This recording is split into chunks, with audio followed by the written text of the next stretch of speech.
Is buying a home in 2024 a dream or something that you really hoped that you want to happen, but you're just uncertain and you're not sure if 2024 is going to be the year for you to own real estate? Well, today I'm going to unpack this, and I'm not going to lay out any opinion. But what if I told you that with the right education and the right guidance, that this market in 2024 could be an amazing time to buy?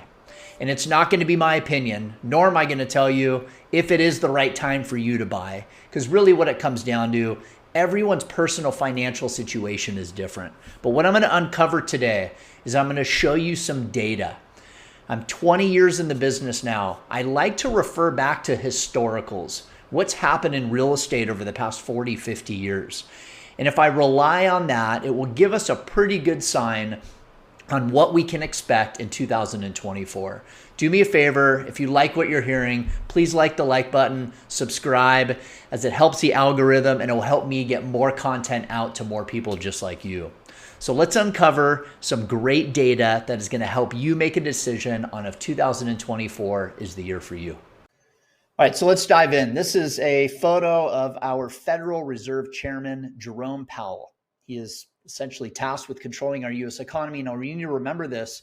He's not a trained economist. He's a lawyer. He's making all of these decisions, especially in this market, looking in the mirror. Now, let's talk interest rates and what to expect in 2024, right? This is the biggest question, especially if you've been on the fence the last couple of years. What's going to happen? So, again, I look back in the data. Now, all of these red circles represent an inversion, and each of these columns represent recession. So the inversion is between the federal funds rate and the 10-year treasury yield. Now, it was just before a recession each time, right? So if you look at the red circle here, so we saw an inversion, went into a recession, inversion, recession, inversion, great recession, inversion, right? And during the pandemic, led us into a recession. Now, it was just before the recession each time, which always was followed by lower mortgage rates. Now, right now, it's the widest inversion we've ever seen, as you can see in this last red circle. Now, the key is what happened after each preceding event. Now, I'm not saying that this is going to happen again, but, history does tend to repeat itself. Now, let's see what happened actually to the rates. So again, you look at the inversion, recession, rates in the early 90s went from 11% to 7.5%. In the early 2000s, 8.5% to 5.5%. Look at the Great Recession, 7% to 4.5%. We all remember during the pandemic, rates were hovering in the mid threes and went down to 2.5%, the lowest that we've ever seen mortgage rates. Now we're leading into the same inversion that we're seeing now. What are rates going to do? Now, if you look back, going back to 1955, there were 10 federal rate hikes, which led to 10 recessions. Every time, the middle or the after of that recession period, rates have gone down. Now, Powell has definitely overcorrected. They always do. Again, history shows us this. Now, I found this article, which is supporting the projections of people buying in 2024. They talk about mortgage originations will serve 19% in 2024 as a recession will force rates down. Again, they're looking at the exact same data. Thinking that we're going to see a lot more buyers come into the market as interest rates come down, especially leading into recession. Now, another article I found from NPR talks about how owning a home still remains the key indicator in building wealth in America. It's the facts that the large majority of net worth in every income class comes from real estate. You can't dispute this. Unless you're in the top 1% of Americans, right? They have a vast majority still in real estate. However, they also have money diversified in other factors. Now, your normal American is sitting on a lot more wealth if they own a home, and then maybe they have a 401k and things of that nature, but the home still, per data, shows that represents the vast majority of people's wealth in America. Now, this is data to support these articles. Now, it comes from Fred's Survey of Consumer Finances and Net Worth.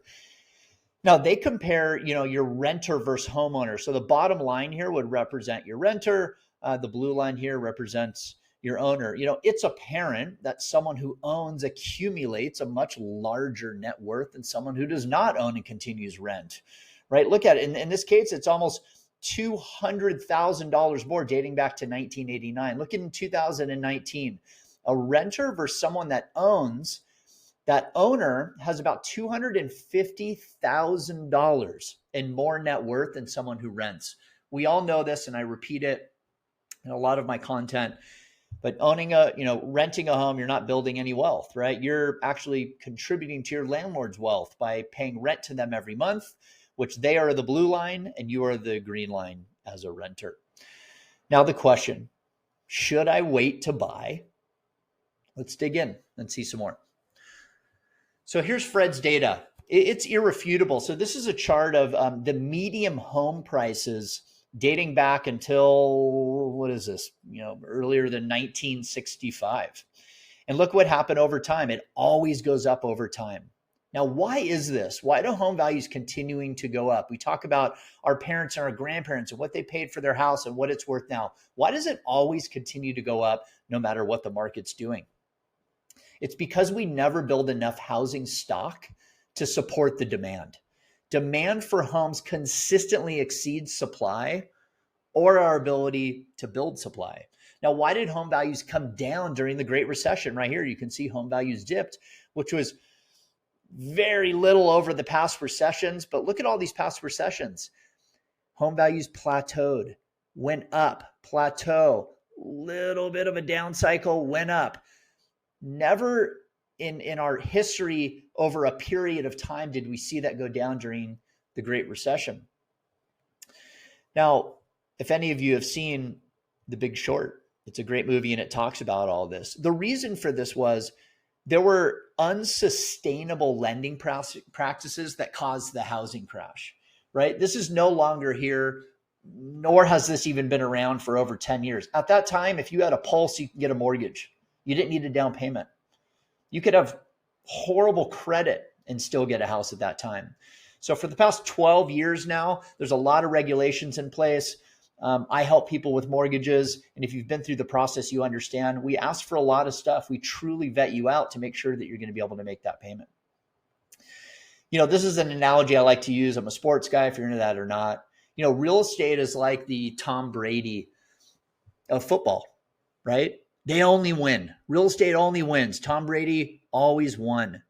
Even if you bought one day before the crash of 2008, today, that same house would be 33% more than what you paid for it in 2008. Think about that. Now, every intelligent buyer out there, and I may get comments on this video, and I get them a lot on my other platforms, they believe they're smart in the market. They believe that the data I'm telling them is false. So if you're really smarter than the market, then why do home values always increase over time? Tell me that. Leave a comment below on what the answer is. And again, I'm just looking at data. I'm not giving you an opinion. I'm not swaying you in any way. I'm just showing you the data. Okay, I love this one. This is from Case-Shiller. Case-Shiller is one of the biggest sources of real estate data. And you can see here dating back to 1942. Guys, this is not emotional. For the last 8 decades, prices have only increased except 6 years in this country, dating back to 1942. Only 6 years. And one of the biggest times was the Great Recession. You can see here from 2007 to 2011.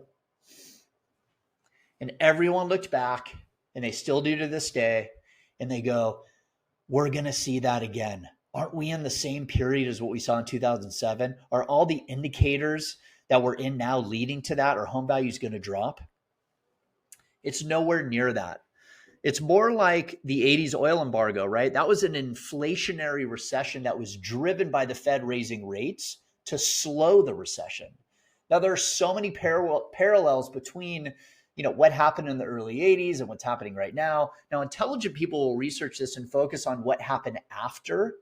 And we'll talk about this more a little bit later. Well, let me go back to this a little bit more. Look back in, for example, 1943 to 1947, we saw abnormal increases in value of homes, 11%, 17, 12. The average home value appreciation per year in the US is about 4%. So that was very abnormal. But look what happened after 24, 21%. Look at 1948, 2%, 0%, 4%, 6%. No crash, just went to a normal market.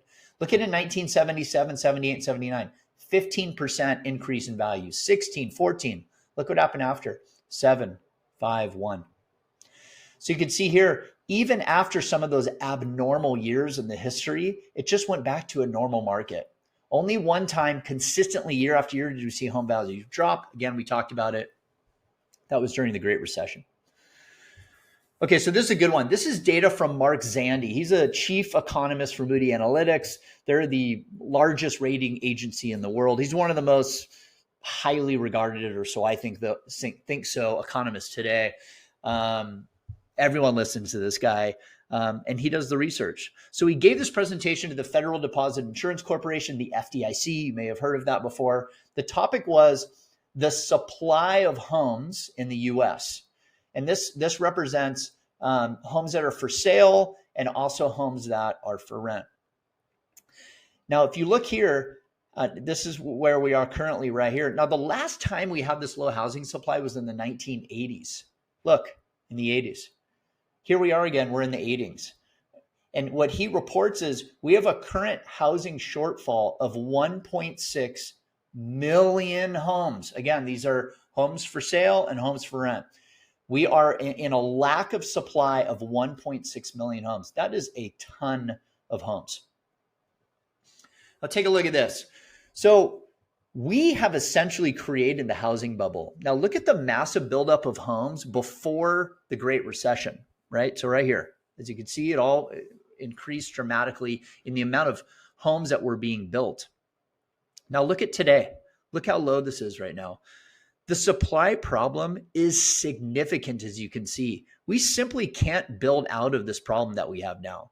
So let's talk housing supply. So we have 1.6 million units were created from 1970 to 2009. In the last decade, only a million. This decade, as you can see here, from 2020 until now, we are anemic. Now, why are we starting this decade so low? And I hate to bring you back to these times, but we just went through it. COVID. We simply stopped building during COVID. So it was the only time in US history where we have built as few homes as we were building today. Look at the 1940s. What happened then? World War II. You know what the US population was in 1940 or in the 40s? 130 million. Do you know what the US population is today? 331 million people. And we have less the supply than we had during the 1940s, and we have more than double the amount of people. Okay, so my question for you is, do you still want to wait to buy? Okay, I love this. So let's jump ahead. And again, I'm just showing you some data. The Federal Reserve publishes the median age of a first-time home buyer every single month, and it happens to be the latest report was the first-time home buyer, the median age is 34 years old. We are at the doorstep of the largest surge of homebuyer demand that has ever happened in the history or will ever happen again. So let's go back to the 80s. What happened?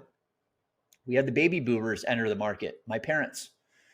And we had one of the most significant increases in demand and home price appreciation ever. This lasted 30 years. The baby boomers simply drove the market. Now, at that time, remember we looked back at those rates. Remember what those rates were? They were about 11 or 12%. Now, did they freak out when rates were 12%? No. It was a housing boom that was based on demographics. It was sheer demand for housing. There were a lot of baby makers happening. They needed more home. They needed a bigger house. They needed more rooms. So it didn't matter what interest rates were. That alone, even at the higher interest rates, drove values up.